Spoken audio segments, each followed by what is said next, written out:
Hi and welcome to our brand new podcast, United Against CO. Carbon monoxide, or CO as it's known, is a poisonous gas referred to as the silent killer. It earns that horrible name because it's invisible to the human senses. It can kill in minutes, but can't be seen, smelt or tasted. In this series, I'll be meeting people working in the industry to protect the UK, and also hear from people tragically affected by this silent killer. Today I'm delighted to have the past and future of CoGDEM. Hello both. Hi Rob. Hello. So first of all, we'll do some introductions. Leigh, could you start for us, just talking a bit about your role within CoGDEM past and what you were, I'd say, most proud of during your time, any frustrations or things you didn't quite get over the line before you retired, and just generally a bit about CoGDEM itself. Yeah, happy to talk. Well, I'm Leigh Greenham, and I've been involved with CoGDEM since probably the very early 1990s, when I was working as an engineer in a gas detection company called CoGDEM, and they make workplace gas detectors. And CoGDEM was the trade association that CoGDEM was very pleased to be part of. And what's a trade association? Well, it's a body where manufacturers or service providers or people with a special interest in gas detection, in our case, can come together and deal with items of common interest, so standards, education, policy, those kind of things. So for the early part of the 90s, CoGDEM was pretty much just dealing with worker protection. But then by the middle of the 1990s, a whole new range of products started to become available for protecting people in their home, and these were domestic CO alarms. And it was thought that actually it would be appropriate for manufacturers of those products to also be part of CoGDEM. So from the middle of the 1990s, a new subgroup was formed dealing with domestic carbon monoxide, both the alarms and flue gas analyzers, so the products that gas engineers or other heating engineers would use when they come to your home to service your boiler. So manufacturers of all of those products started to come together under the CoGDEM umbrella. So I used to attend those meetings and got a lot out of it, and I was able to take information back to my colleagues back in the manufacturing base. Get to the middle of the first part of the 21st century, so in 2005, I retired from CoGDEM and became a self-employed consultant.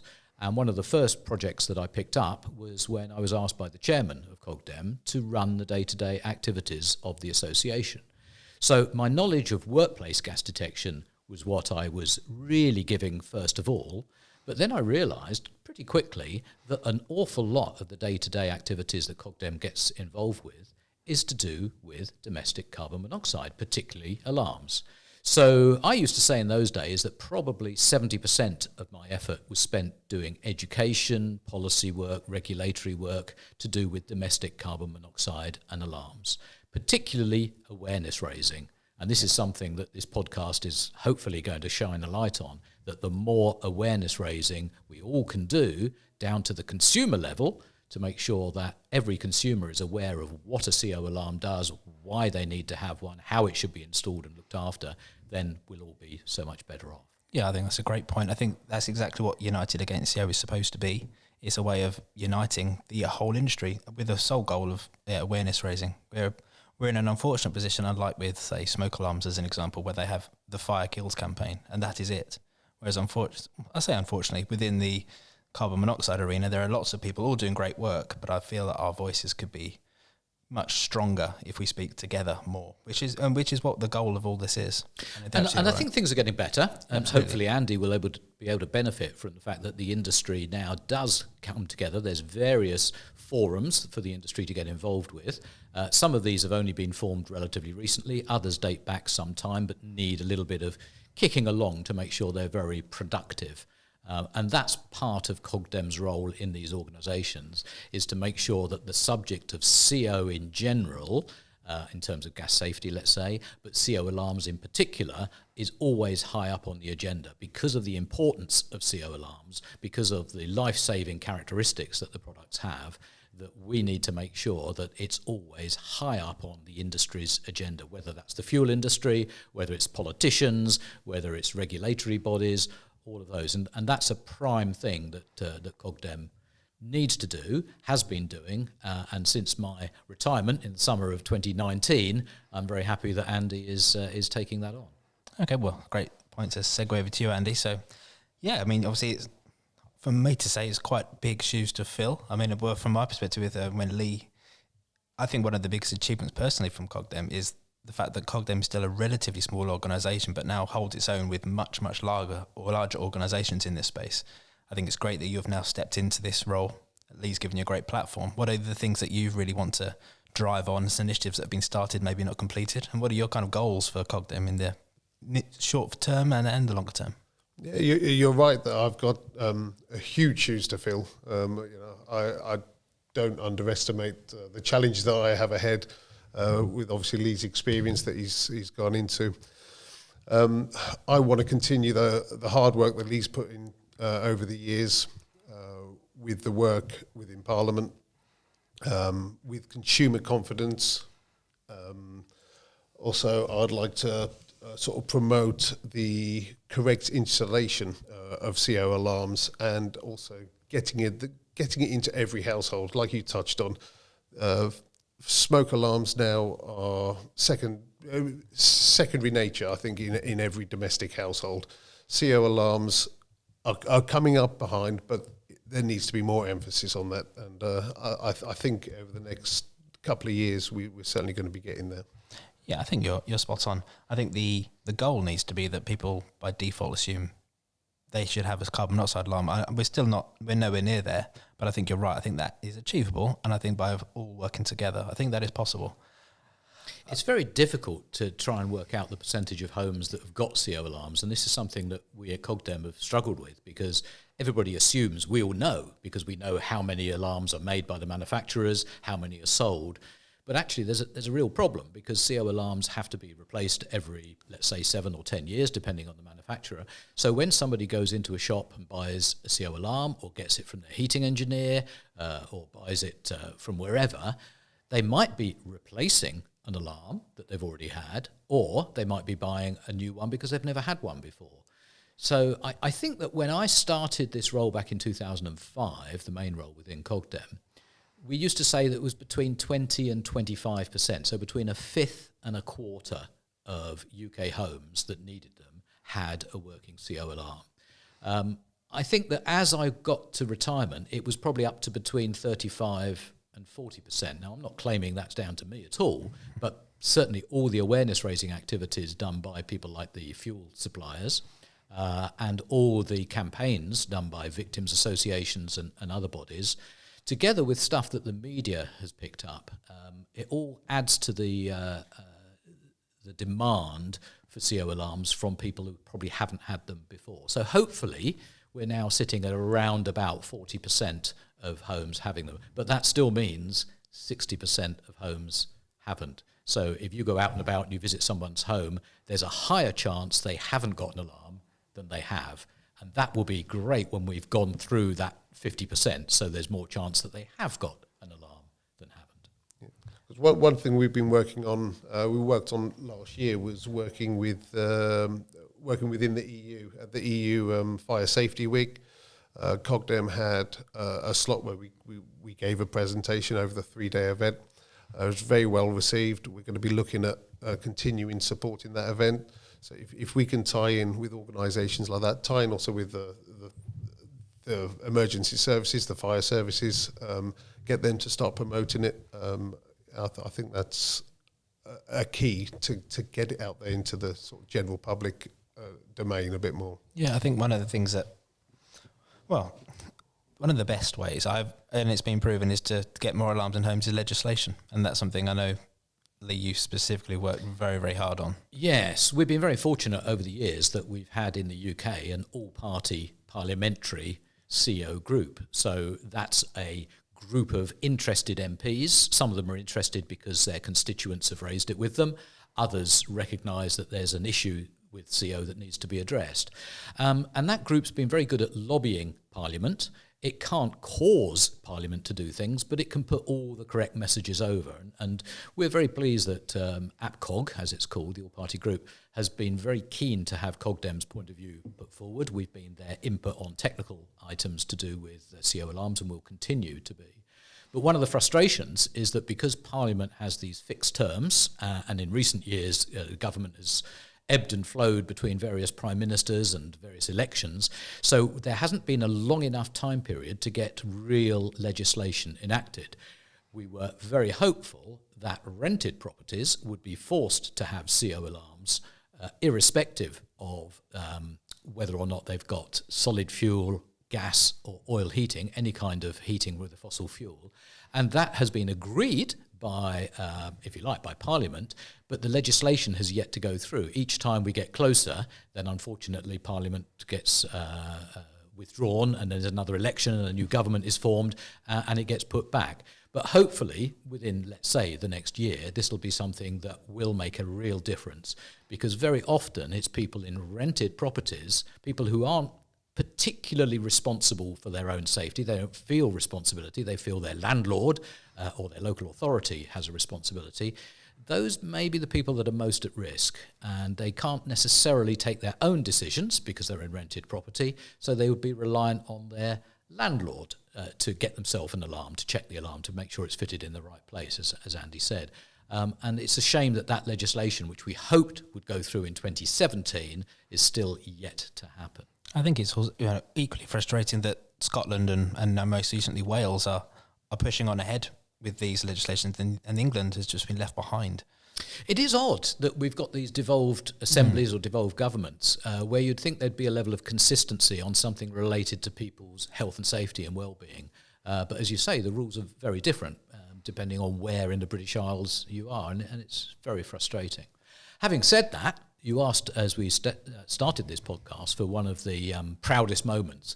Well, not necessarily a proud moment, but a memorable moment was when we heard a recording and we saw in Hansard, the parliamentary journal, that the standard that CO alarms have to abide by, EN 50291, actually got mentioned in UK Parliament. Now, for us in industry, we talk about the standard all the time, but consumers, they don't need to remember the number of the standard, they just need to know there is one.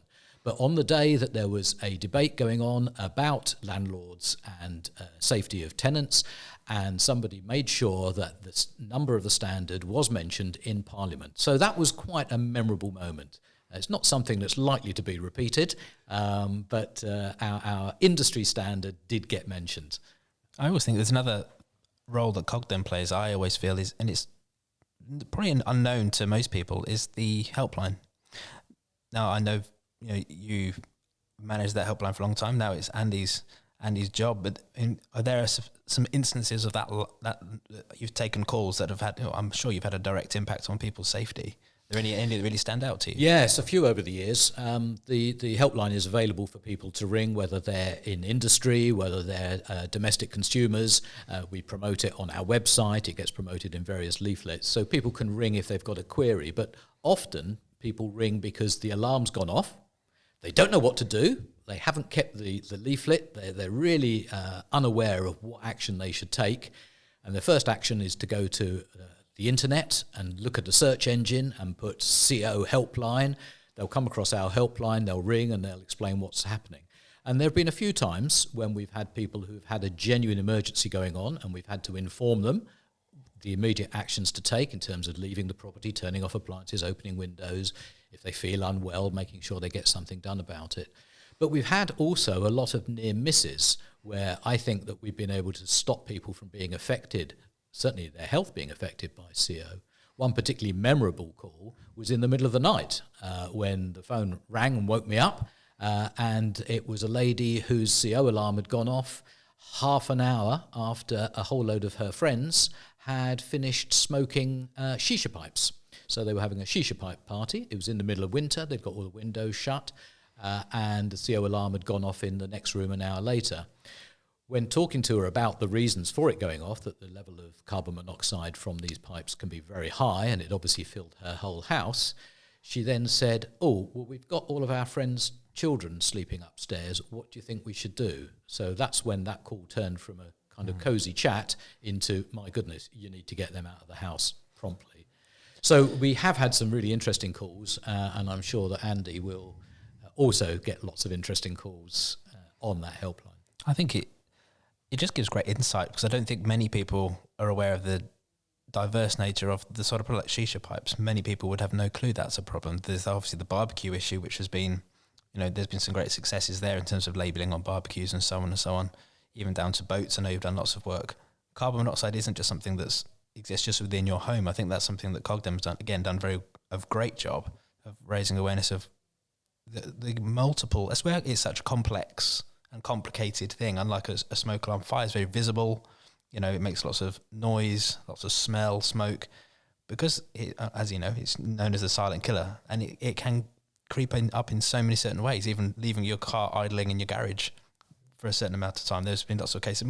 More generally, I see those sorts of cases in North America, where it's in certain colder places where people are spending a lot of time in their garages, potentially. Even down recently, we've had lots of floods and the use of generators. There's so many complex instances. So I think that's where alarms are so critical, because they resolve all of those almost. And it would be great if, when people are buying CO alarms and reading the instructions on where to fit it, they had in the back of their mind that CO isn't just a product of combustion from their boiler. Yeah. Most people associate CO with boiler. If there's a TV soap and they have a carbon monoxide storyline going through it, inevitably it's from the boiler.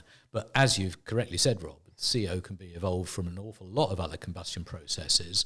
So thinking about it, if you've got a garage and your garage is attached to the house and there's a link door between the garage and the kitchen, for example, then actually you may be more at risk of CO coming from the garage into the kitchen than from the boiler into the kitchen. And if you knew that, then you could position the CO alarm accordingly. But generally, I think the view that we've held is, if you've got a CO alarm in your house, you're going to be much better protective no matter where it is. Yeah. Having said that, it's important to put it in as appropriate a location as possible, but as long as you've got a CO alarm somewhere in your property, the chances are that CO will not get to a high enough level to do you serious damage before the alarm activates. And also last year, and it's a big campaign for this year, is camping. Festivals, when the majority of festivals we tend to go to, especially in the UK, seems to rain. So a lot of people will take their barbecues into their tents. It's raising the awareness of the dangers of that causes as well.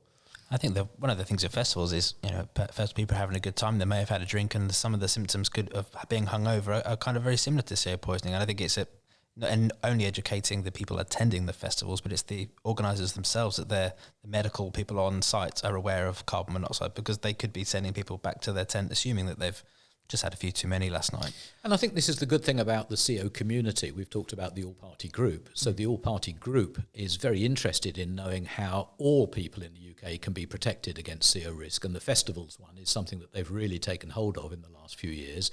And they've had good buy-in from the festival organisers. So they've come to meetings and launches, and they've agreed posters and banners to try and do what they can to inform people that CO could be a risk, and it can be avoided very simply.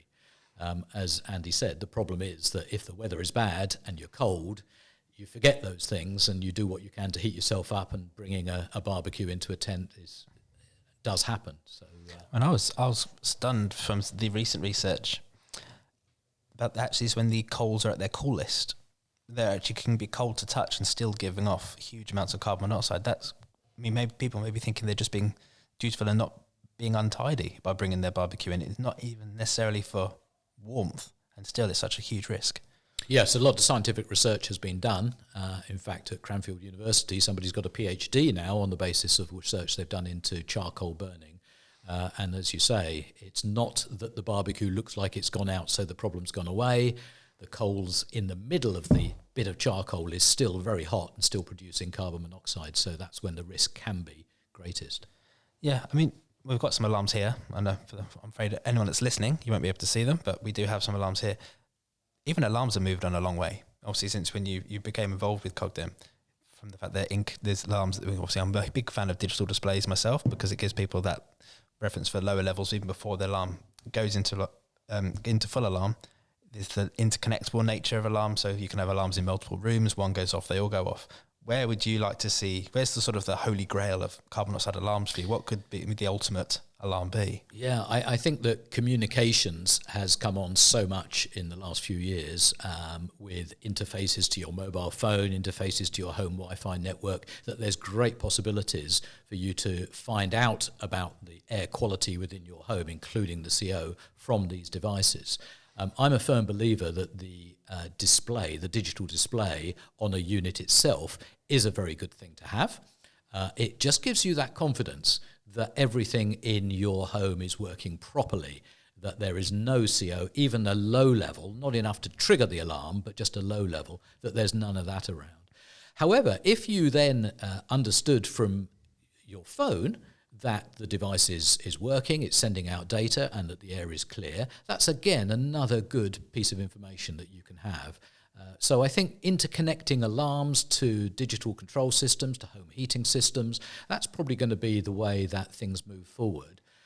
Having said all of that, the basic requirement is for a loud and potentially bright alarm function when CO is happening near you, something that will wake you up if you're asleep, something that will cause you to come out of a slumber if you've been in front of a gas fire, a leaky gas fire for some time and you're feeling a bit sleepy. You need something in the room that will do that. So the fundamentals of a standalone battery-powered type of alarm that you know will wake you up, will drag your attention to the fact that there's some CO. I don't actually see that as changing. And the standard, which I mentioned before, EN 50291, that will gently evolve, but actually it contains some excellent performance requirements that make sure the device, if it complies with that standard, is really reliable, very tough, and will perform well for its whole life. And Andy, the one thing I think I do, and I know you are now taken over, is the need to police the internet is such a key thing. The likes of eBay and Amazon, is that is there sort of a message for those sorts of people to why it's so important that they only list alarms that are fully certified? I think it comes down to the education of the consumer, that they need to be aware that they need to be purchasing approved alarms. Unfortunately, this day and age, where there's a lot of things readily available, there is some cheap imports that do come over. It is important to do your checks to make sure that on the data sheets that it's correct. If you're unsure, phone the helpline, phone the manufacturer, just to make sure that you are picking up an approved alarm. Something topical, depending on when people are listening to this podcast, Britain has relatively recently decided to move out of the EU. One of the things that has been a hurdle has been making it mandatory for alarms entering the UK to comply with the standard. It is not a mandatory requirement, so it is not illegal to bring in, as Andy said, cheaper alarms perhaps that are a bit shoddy, that come in and get put on various internet marketplaces. That's not illegal. However, the British government now could, now that we've stepped outside of the EU, decide to make a UK regulation that says all CO alarms on sale in the UK must be certified to BSEN 50291. So that's something that we might look at as time goes by. Yeah, absolutely. I mean, I think there's certain groups that should be applauded that do that policing. It's just what we need, as you said, is sort of governmental intervention to take that responsibility off the likes of you and I to physically contact Amazon on a daily basis, say here's another alarm that shouldn't be there. Our biggest concern is when we have an alarm that's actually not working but telling people that it is. I think that a false positive is quite a terrifying thing, that someone's got an alarm at home, it's telling them it's working fine, but it's just not. Yeah, and I think that's been quite an issue that CoGDEM has had to deal with, that CO alarms that comply with the standard are very thoroughly tested by independent third-party laboratories, people like British Standards Institution. And they can only work well if the sensor inside them work well. And there's fantastic science over the years that's gone into the preparation of a carbon monoxide sensor for use inside a carbon monoxide alarm. And they work really, really well. However, if a product comes in from overseas and it uses a much cheaper sensor, then perhaps that one won't work as well. So that product can't comply with the standard, doesn't comply with the standard, and therefore there shouldn't be an ability for a UK consumer to buy it. So part of CoGDEM's role has been as a central body to spot these, or for people to come to us and say, this alarm looks very dubious, and we can investigate it, and we can get in touch either with the marketplace or perhaps with trading standards or people like Which, the Consumer Association, who can publicise the fact that this particular product may not be doing what it should do. But basic alarms that comply with EN 50291 are extremely reliable. It's very, very rare to find one that hasn't worked properly. They do work properly. They need, as Andy said, to be put in the correct location, and they need to be treated well. But apart from that, they are extremely reliable. Okay, so one sort of closing message. What would be your message to, say, an end user, someone at home that hasn't got an alarm, they've listened today? What would the overarching message be for you? I think these days, again, it's very easy to do a bit of research, to go onto the internet and have a look, and there's some good information that's put out there by, like we've said, various organisations that are campaigning for CO. But the basic message is keep your appliances that produce heat or cooking in very good order in your home, and keep the ventilation good, and in that case you're very unlikely to have a carbon monoxide problem in your home. However, you can't be certain what your neighbour's doing. You can't be certain that somebody isn't going to leave a car engine running near an open window or something like that. So a CO alarm, or more than one CO alarm in appropriate location, is the message. Yeah, I mean, I always quite like the, you MOT your car, you look after your car, but you then wouldn't dream of not putting your seatbelt on. I often see that as a way of looking at the carbon monoxide alarm. It's like that seatbelt. You would never dream of hopping in your car and not putting the belt on. You need that backup in case you blew a tyre on the motorway, you've got your seatbelt on. Something could go wrong at any moment. That's the message. I completely agree with the message about servicing appliances. It's critical. However, the appliance could still go into fault the following day, the day after a service. Who knows? And that's where that carbon monoxide alarm is so critical. Yeah, absolutely right. Thank you so much for listening to our first podcast, and I do hope you've learnt a little something about how to protect you and your family from this silent killer. Please make sure you have all your appliances serviced in your home, and make sure you have that life-saving carbon monoxide alarm too. I'd be so grateful if you could like, share and subscribe so we can warn more people of the dangers and the very simple solution to stay safe. My name's Rob Lyon, and I hope to see you again soon. Bye for now.